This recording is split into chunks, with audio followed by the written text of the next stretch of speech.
All right, welcome back to Bluebird Territory presented by Miller Lite. We now got a couple days away from the deadline. It's all of the big leaguers, the four big leaguers the Blue Jays got, have arrived to Houston. I guess Spencer Getty just got to walk across the hall, but the other guys, I think Josh Smith must have not been far away. He must have been in Texas as well because he arrived pretty early in the day too. But they're all here. Jameson Tyone starting today. I think we hit on most of kind of the big acquisitions the Jays made. In this episode, we're going to talk about how they all fit together, what the expectations are for this team. But I don't know if we dove too deep in Eric Getty. We talked to him yesterday from Houston, emotional guy.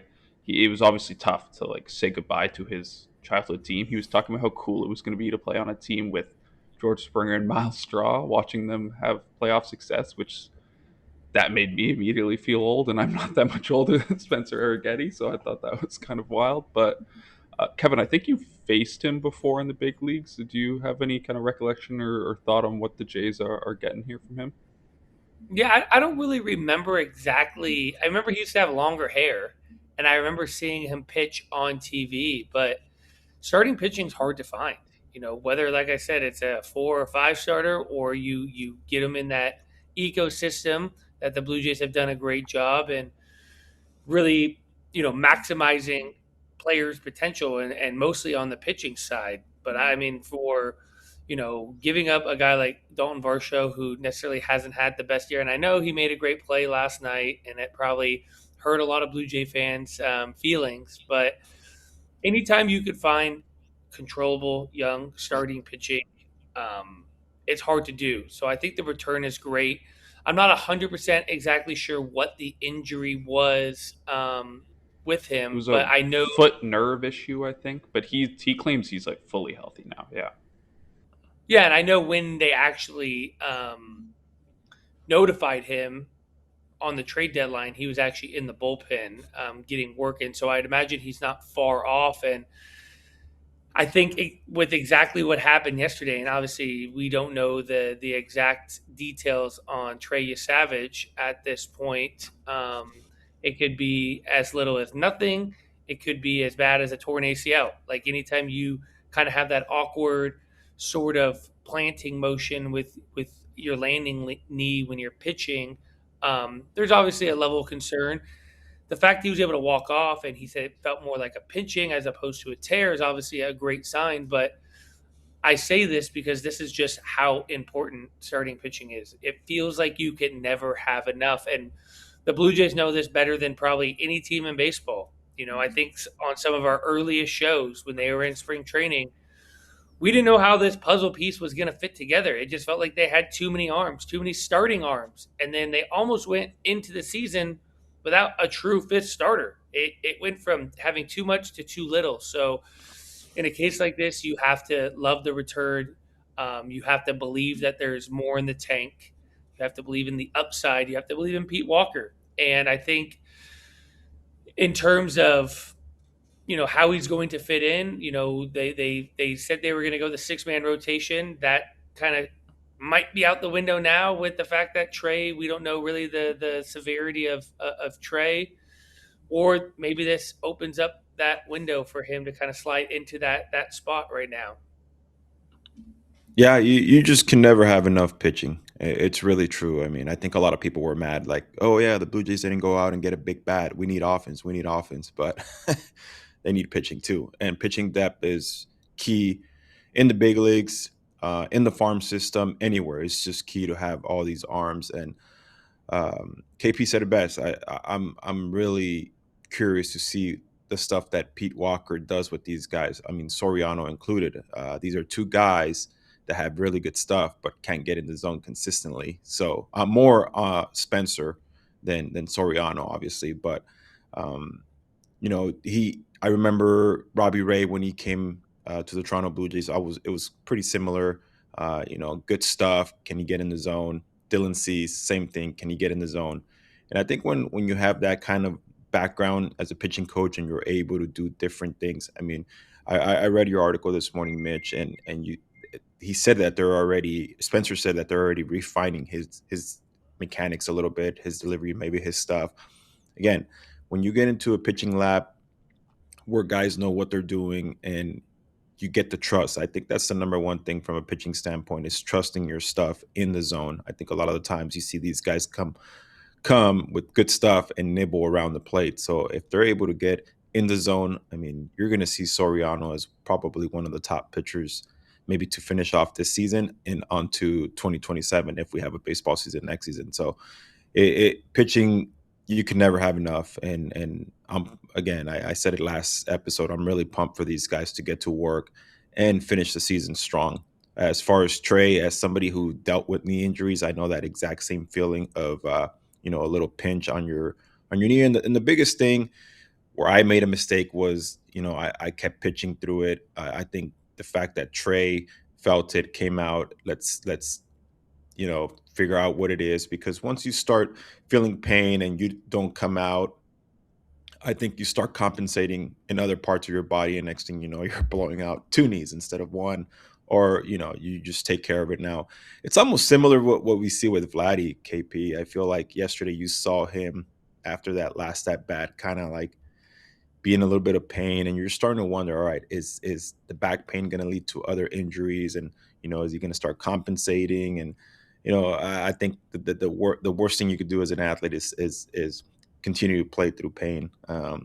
We all like to be out there and stuff like that, but it's pain, and then it compensates into other parts of the body, and next thing you know, you have bigger problems than a little problem that could have been prevented. Yeah, I was going to ask later about that kind of Vladdy situation. I think it's difficult because he's claiming he's like healthy-ish. Like he's like, I'm choosing to play. I'm good to play. What is the line, Kevin? We'll start with you.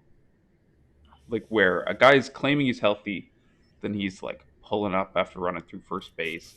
Obviously, not like having the success we know he can at the plate. Like, at what point can an org try to step in, and like save a guy from himself?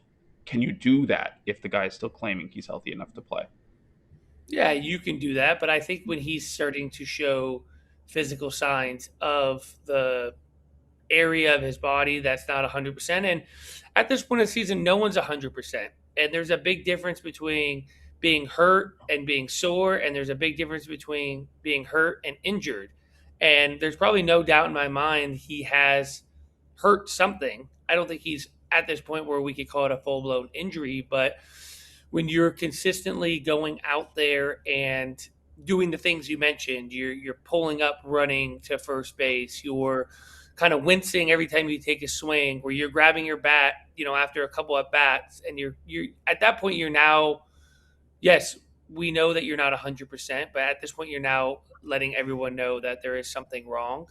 And for me, that is, not to get too legal, but that's probable cause for the organization to step in. And obviously things have not gone the way that the Blue Jays or Vladdy thought his season would go. And I think that's a really tough conversation to have with him at this point of the season. If there is something sort of wrong with him, and I know that there is at the very least something wrong, because he skipped the All-Star game to have some extra rest for a back that on record he has missed time for. Um, the tough conversation is, Vladdy, you have a 680 OPS. Like, your back's not right. What you're doing right now, statistically, is replaceable. Like, we can put someone in there, give you some time off, allow you to try to get healthy so that we can go on this run. Because at this point, he's not necessarily helping the team all that much. He's still a big name and he's still been able to come up with some big hits, but it makes you wonder about, a guy like Josh Smith, where you could kind of see a more clearer path in the future, meaning next year for him, to play, with potentially George not DHing and having that DH spot, maybe be utilized a little bit more by Okamoto and Vladdy. But you think about the short term, do you potentially have that difficult, hard conversation with a guy like Vladdy and allow Josh Smith to kind of jump into that first base role, or move Okamoto to first base and have Josh Smith play third or move Ernie to third. Like, I think when you bring in a guy like Josh Smith, who's had a ton of success at the major league level and has kind of become this Swiss Army knife, in addition to a guy like Ernie Clement, I think it gives you that flexibility to at least have that conversation with Vladdy. Yeah, I mean, yeah, it'd be a tough conversation because from everything he's saying, he's staying positive, and he still believes that this team can make a playoff run. I've said it all season long. I think the positive about Vladdy's season so far is that he's still able to go out there and play Gold Glove defense, regardless of the what's going on with him at the plate. And you can tell. I mean, I think yeah, there's probably some pain, but there's also a lot of frustration in there. I mean, I think we've seen more emotion out of him in the dugout than I ever have in his entire career. I mean, you're seeing the throwing of the helmet, and I wasn't a hitter, obviously, but when you're going bad, I mean, there's so much frustration going on in there, and you just let out some rage. And uh, KP could attest to this. That there used to be a tunnel. I mean, is there a tunnel now? Yeah, I'm sure there's a tunnel now with the new facilities, but those are infamous for a lot of blowups for hitters, pitchers, and I'm sure he's gone in there and done his thing as far as letting frustration out. But you're seeing it in the dugout too. And again, shoot, man, it's not easy. It's not easy, and we're not here to make excuses for him. And I'm sure he doesn't want excuses made for him either. I think he realizes that he isn't hitting, and I think yeah, I mean, it'd be tough for me to see him on the bench, but if he is hurting, it's probably once they're out of the playoff race, maybe it would be the smart thing to do is, hey, maybe we shut him down. Again, that's a conversation you have to have with him, manager to coach, organization, and look for the bigger plan ahead for the future and stuff like that. But I feel like as long as they're 3, 4 games back, you ain't gonna see Vladdy sit the bench. That's for sure. Yeah, I think that's a good read. That's a good point. Like you can shut him down on September 13th if you need to, but I do think even heading into this offseason, the question is going to be how much of Vladdy's season was the swing, how much was something going on, and I don't know if we're ever going to fully get the answer to that. So we will see I if we think, get. well, I think a lot of people blame the WBC. I've had a few people ask me about that. Like, do you think it affected him? Cal Raleigh, do you think it affected him? And Paul Skeens, do you think it affected him? So there's all these like theories about the WBC and stuff like that. So who knows? I Yeah, guess we'll never know that answer. yeah. I've had one player around the league who I won't name who played in the WBC who's not having a great year at the plate this year who is blames it. He's like, yeah, it's just like my legs have never like recovered from that. Didn't get the Oh bats. wow. Players have their own explanations for a lot of things, so who knows? But yeah, it's especially this person played in the playoffs last year too, so it's short and off season. WBC, you lose your reps. It's all possible. The Jays did have a few guys who went to that tournament, so we will see. The one thing, Ricky, I wanted to ask you, you kind of hit on it with the Cease, Robbie Ray getting guys in the zone. But the Jays, looking at their ads, like even this Dason Hill they got, he was kind of the top prospect in the Hoffman package. 77 strikeouts in 45 innings, 40 walks in 45 innings. They had a couple of the other arms they got. It seems like, in a way, that on the hitting side, they're getting a lot of these contact guys who don't have a lot of power. On the pitching side, they're getting these stuff monsters who struggle with walks. And do you think, like, for someone who worked very closely with Pete Walker, knows a bit of the Jays pitching coaching staff, like, do you think they see something in their skill set? Like, would you have any kind of explanation for targeting that? Oh, for sure. And that's the name of the game nowadays, right? It's velocity, velocity, velocity, and nasty secondary stuff. I think obviously the game has shifted to that aspect a little bit more than before when I was working with Pete. Before it was like more pitching, refining your stuff. But at the same time, I think they're able to see these guys as projects and say, okay, we see something that we can fix. Let's go out there and fix it. Let's watch video.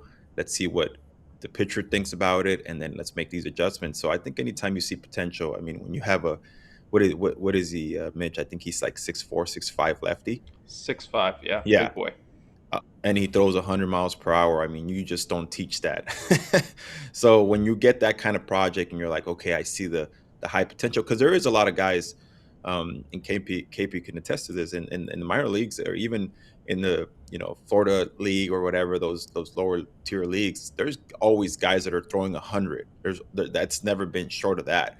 But it's, can we get this guy? Can we refine him? And that's kind of the potential that they show. And when these coaches are able to see that and say, yeah, I can work with that, then I think that sets them up for success. Obviously, there's guys along the way that you think you can change, that throw 100, have nasty stuff, but just can never put it together. Why? Because probably something in between the ears just doesn't click. But a lot of these guys that they get, I think they see them as like, all right, I got a project to do here. Let me go work my magic. And sometimes it's just little adjustments, little different wording from a different pitching coach that they used to have. So I think that goes a long way. And all these pitchers that are coming in, I mean, should see the success that he's had with, you know, Robbie Ray and Dylan Cease, and, even Kevin Gosman. Gosman bounced around the league for a little bit before he joined the Jays, obviously.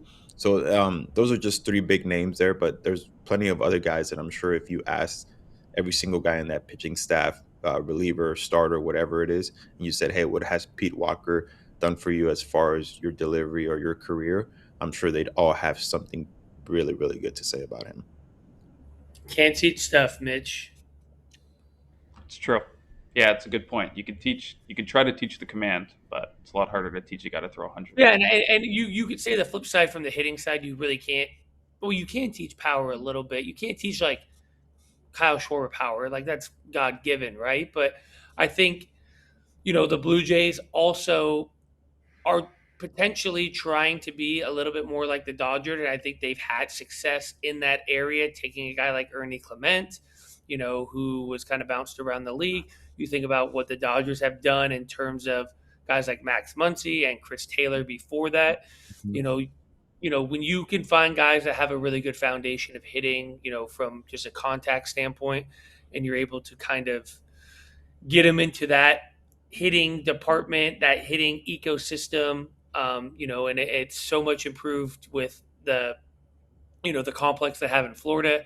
All the minor league affiliates are so much better, and the communication between what kind of the expectation and the want at the minor league level connected to the big league level has never been better. So you take a chance on a lot of these guys that have kind of these high end contact skills, and you hope to not only get them bigger, stronger, and faster, but you hope to kind of tweak their swing and get them to hit the ball in the air a little bit more, and utilize maybe some different parts of their body that they weren't using in order to try to find a little bit more power. And I think that idea of finding like all this power is a little bit overrated. Like Jordan Alvarez's and Kyle Schwarber's don't grow on trees. Like what are we talking about? Like power here? Are we trying to find like 20 home run guys? Because there's a lot of guys in the big leagues that haven't done it yet. A guy like Ernie Clement, for example, and even a guy like Andres Jimenez, those could be 20 home run guys, like catching the ball out in front, approach wise, to be able to do that is not hard to find. But if you're looking for these consistent 30, 40 home run guys, like they're not out there. Like there's very few Kyle Schwarbers, there's very few Jordan Alvarez's, there's one Aaron Judge, there's one Shohei Ohtani. So, trying to find guys, and think about a guy like Teoscar Hernandez. Like that was a guy who, probably had in the minor leagues some raw power, and he goes to Houston first, but then comes over to Toronto and like really kind of figures it out. And I know this is pre, David Popkins and stuff, but that's kind of what you're trying to find. Is you're just trying to find guys with some good bat to ball skills that you can refine and teach them a little bit better approach, and get around some quality hitters, and you never know what's going to happen. And Yeah. and the good thing about a guy like Pete Walker, Mitch, and knowing him personally, he's a guy that still has that old school mentality from a pitching standpoint, but also, sprinkles in his new school mentality as well. Like, all right, I'm not going to overload you with analytics and stuff like that, and spin rate and this and that. I don't give a shit about that. I want to see a guy that's going to pound the zone, and I think that's the biggest thing that he tries to get across to these guys, and is saying, hey, trust your stuff. We'll work off of that. If you can't trust your stuff, he can't make you trust your stuff because you're out there pitching. He can't press a button and say, all right, throw a sinker down the middle. Like, I think when you have that kind of stuff and he realizes like, man, this guy's got nasty stuff. All right, let's get you in the zone. Let's get you in that box. And I think that's been the difference for Pete when these guys get to work with Pete. It's like, all right, how can I teach this guy to trust his stuff in that box and be able to be successful? Yeah, I asked Derek Getty about kind of what he's working on, what he's excited about this year, and he started off by saying the zone is very small this year. Maybe a few sessions with Pete Walker can make the zone seem a little bit bigger for him. We'll talk about how all these pieces fit together and what this next run for the Blue Jays looks like on the other side of this quick break. Baseball season is back, and it's a great time to drink a cold Miller Lite. It's the perfect time to watch a game with some friends and drink a cold Miller Lite. It's got that great taste, and it's just 90 calories in a 355 milliliter can. For all my fellow Canadians, Miller Lite is the official beer of baseball in Canada, so why not go grab some Miller Lites today? Because your game time is Miller time. Must be legal drinking age. Celebrate responsibly. All right, fellas. The Jays, as we mentioned, kind of briefly going to a six-man rotation. Josh Smith got his first plate appearance at the end of yesterday's game. I think there's a chance we see Brett Bateman, Klein, who they got from Minnesota, and maybe Josh Steven, one of the guys they got in the Mako deal up this year. We're going to see Jose Soriano debut on Saturday. Kevin, I wanted to ask you, as part of our SeatGeek segment here, post-trade, you've moved around, or post going to a new team, you've moved around and made that debut. What is like that first debut appearance with a new team like? Yeah, it's incredibly tough. I did it many more times after that first time, but I think for most of these guys, the Sorianos, the Josh Smiths, the guys that are a little bit more veteran in the game, it is a little bit easier because at that point you kind of already have a reputation in the game of what type of player you are. More than likely, you have a reputation of the type of teammate or type of person you are. So it's a lot easier coming into a new place, having those things when you're, a guy that maybe was an up and down guy or a AAA guy who's just kind of on the cusp, and a lot of people don't know who you are. It can be a little bit more intimidating. You're trying to maybe overdo it initially. Because you want the guys to like you and you want to stay and you want to make a good impression. That being said, no matter how veteran you are, when you switch teams, especially a team that the Blue Jays are obviously in a weird situation, but they're still trying to compete. They're still trying to win, right? It's not like going from a good team and you end up on a really bad team and you're like, okay, maybe this is my opportunity to play. I got some runway to play. Like, they brought these guys in to help them try to win. If it's not this year, it's next year. So yeah, there is this level of, even though you have a reputation, people know who you are, they know your skill set, you have a tendency to want to make a really good first impression, and you press a little bit. And it was really hard for me my first time when I got traded to San Francisco. I was fortunate that the reputation was out there of who I was as a hitter and how I played defense, and more than likely what I was like as a teammate. But you still want to go in and make a good impression. You don't want to go, I went to San Francisco and I was on opening day, and, you don't want to go like 0 for 8 your first 8 at bats. And then everyone's thinking like, why the hell did you trade for this guy? Right. So there is like this level of pressure to want to perform. There always is, but there's a little added pressure when you go to a new team to kind of, just want to fit in with the guys and want to be accepted by the fan base. It was funny. I was watching Phillies game a little bit yesterday before the Blue Jay game was on, and Luis Ariz, comes in, and obviously that's huge expectations. Everyone in the stadium knows what they're getting from this guy, but I could probably imagine there's still this level of pressure to be like, okay, I'm still Luis Ariz. Like, I got to get hits because that's what they got me over here. And he got hit in his first at bat, and you could just, I know because I've lived it. Like, there's this weight of the world lifted off your shoulder, and then from that moment on, you just go play. And for a guy like Josh Smith, you probably want to get that first one out of the way. You probably, for me, it was like I want to go make a nice play in the field and be like, okay, it's going to buy me some time at the plate. For Jose Soriano, like, you want to go out there and really just have a first good inning. Obviously you want to have a great game, but I think if you get through that first inning, you know, be around the zone, showcase your stuff. Shortly after that, it starts to become more normal. And I think, fortunately for these guys, they're coming into an amazing clubhouse with a lot of great personalities and a welcoming environment. But more importantly, they're coming into a place where they don't have time to think about themselves. They're trying to get this thing back on track. They're trying to win some games, and coming to an environment like that is very helpful. Yeah, no, that makes total sense. I am specifically excited to see Soriano because it's been, first off, electric stuff, super fun guy to watch. Second off, it's been like a while since he's thrown. It was like July 26th or 27th because he got scratched for a start before the deadline, so it's a long layoff. It's going to be a difficult situation for him to make this first start because it's everything you talked about, and also he hasn't thrown in like 10 days. So I think that first inning will be very important. If you want to go see Jose Soriano start in Philly against Luis Ariz, he'll probably face Ariz in that first inning. We got a code for you.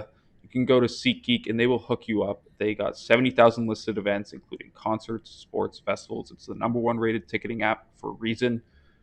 You can use code Territory10 for 10% off your next set of MLB tickets at SeatGeek. That's 10% off any MLB tickets with promo code Territory10.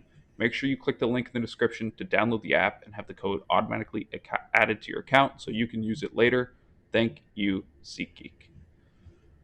All right, we were talking about how this all fits together, and that is going to be our last Bet365 segment here.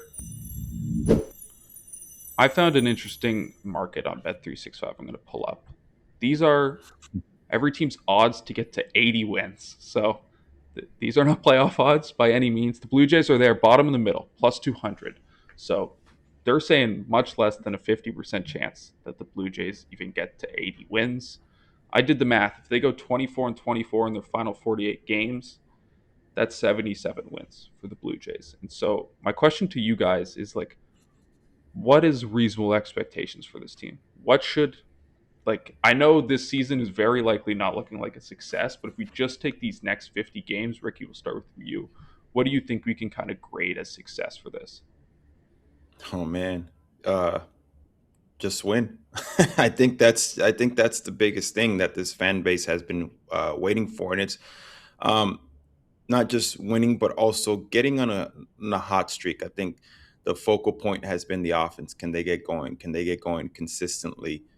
We've seen the pitching. The pitching is always gonna have its ups and downs throughout a season. So is the offense. But I think the cold streak that this offense has gone throughout this season has probably been the most frustrating part as a fan, and I'm sure in that clubhouse as well. I think obviously the fans are going to continue to show up this season, and I think and they want to see a good product out there. They want to cheer on the boys and make a again, we're talking 4 games. It doesn't seem like a lot, but the amount of teams that they have to surpass makes it seem like you're like, okay, this might not be as realistic as we think it is, but it is possible.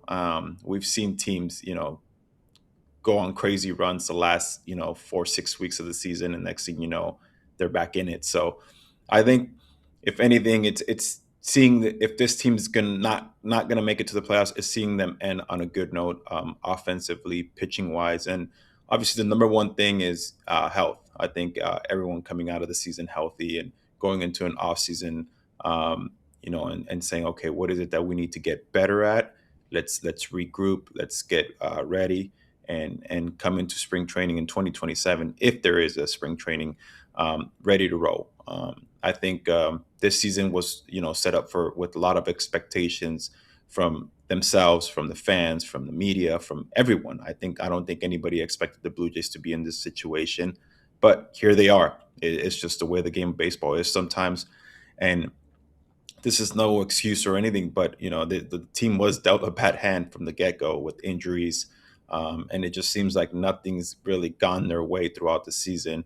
Now, we await some news on Trey Savage, and see what happens there. So I think obviously they owe it to the fans to go out there and continue to play hard. I'm not saying they haven't been. Of course, they go out there with that intention of winning ball games and being able to stay upbeat. But I think throughout the season we've seen the frustration. I think we've gotten everything out of this roller coaster of a ride so far this season. But I think the last month and a half, what is it? Yeah, month and a half, Mitch, that we have left. Yeah, Two it's months. September 27th is the final game of the regular season. So a Yes. month and 3 weeks. Yeah. So I think you just want to see them go out there and maybe get some consistency. And seeing the getting this crowd hyped up for what lies ahead in the future. I think that's the biggest thing. I think if you come out flat and you just say, ah, screw it, the season's long gone, let's just go out there and finish it off. I think that would be probably set a bad precedent, but you kind of don't want to set that. I think this team has a lot of pride. They still feel like they have something to play for, and I expect them to go out there and continue to try and win ball games. And also maybe if they are out of it eventually, you get to see a glance at the future a little bit and see, all right, who is going to be part of this 25-man roster next season? Who's going to, who can we audition to see what they got? So it's an opportunity for a lot of guys. Obviously, we're not at that point yet, but I'd be surprised if you start seeing, some new faces and stuff like that and some auditioning for next season. Yeah, I mean, in terms of what I would consider success is make the playoffs. But if you're talking about right now, I think what the realistic expectation is, I think if the Blue Jays can play meaningful baseball till the very end of the season, I think would be a success. I'm not going to sit here and give you a prediction of like how many wins or numbers and stuff like that, but I think at this point of the season, being down 4 games, having a bunch of teams to overcome with how awful the season's been up until this point, how terrible the offense has been with the bad, hands they've been dealt with injuries. If they can just play meaningful baseball, meaning you're looking at the standings and you're like, they have a real shot going into last week of the season, whether that's 1 or 2 or 3 games out of a wild card spot. We saw what happened last year with Cleveland and Detroit. They came back from what was it, almost 20 games down, 18 games down. Like Yeah. we've seen pretty crazy stuff happen. And, you know, I don't think anyone saw that coming from Cleveland last year being down 18 games, right? So we're talking about 4 games. So simple way to put it, play meaningful baseball going into that last week of September 27th, being down 1 or 2 games in a wild card spot with the city behind you, with crazier stuff happening in the game, with scoreboard watching going on. I think that would be a success at this point. Yeah, and I think when you hear the biggest superstar in a Blue Jays uniform and Vladimir Guerrero Jr. come out and say like, you know, he doesn't want to talk about next year. He still feels like, hey, we're still in this thing. So I think anytime you have your superstar talk like that, even after the rough season that he's having offensively, should tell you everything about the leadership in that clubhouse that they still believe. Obviously, a guy like George Springer too, Mitch, they kept him, right? I think there was a reason behind that. All right, we'll get rid of certain guys, but we're not going to get rid of everyone because we still believe that this team maybe has a final run in them. And again, when you have these guys come out and talk like that, like say, hey, like this is not a lost season yet. There's 40 plus games left. We're still in it. Let's make a run. I think deep inside, I think obviously, is it going to happen? I don't know. But the fact that these guys are still talking like that means that they want to be out there. They still want to go out there and try and win. Yeah, agreed. I think that's a good way for you guys to both look at it. I think they're in a weird spot where they're one bad week away from it, like meaningful baseball being done, but they're also like Hmm. one really good week away from being like, oh, this just got like really interesting really fast. So it's and I feel like you can't always say that. It's not like that's not something you can say at every point in the season. They're like right on the precipice of like getting back into it or falling completely out of it. So I think these first couple of weeks with this new team, the new energy, the new leaders in the clubhouse are going to be really important for this team and will dictate kind of what the next few months or final months of this season looks like. I'm going to close out our Bet365 segment. Bet365, download the app and see what early payouts all about. Must be 18 or older, 19 or older, Ontario only. Please play responsibly. If you or someone you know has concerns about gambling, visit ConnexOntario.ca. Terms and conditions apply. All right, fellas. JMO takes the ball for the first time. His parents met at University of Toronto. His grandmother, he said, lives in Toronto. I think this is kind of fun. He's from Lakeland, Florida, but he's also Canadian. So it's an interesting combination there. I'm excited And for it. Any final thoughts? didn't he go to school in Texas too? So he's like all over the place. Yeah, we're claiming him as Canadian. That's what we do. You have any little like kind of like Adam Mako, who's Slovakian, but we're like, nah, this guy's a Canadian. I think Canadians are willing to take, especially in baseball when there's not too many of them. So we'll take whoever we can get. So this will be a fun one today. Thanks everyone for listening to this episode of Blue Bird Territory. If you made it this far, you'll love this next video. Check it out right here. And make sure you've subscribed to Blue Bird Territory for more Jays coverage like this multiple times a week.